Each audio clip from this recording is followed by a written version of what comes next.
Here I have SOYES S10 Mini, and today I'm going to show you how to change keyboard language on this device. So firstly, you have to open Settings.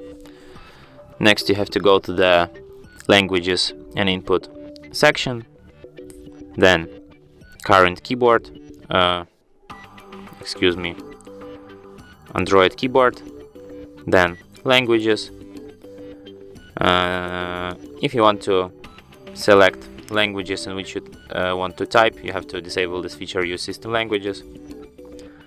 And here you have the whole list of languages in which you can type on your keyboard. Let's select, for example,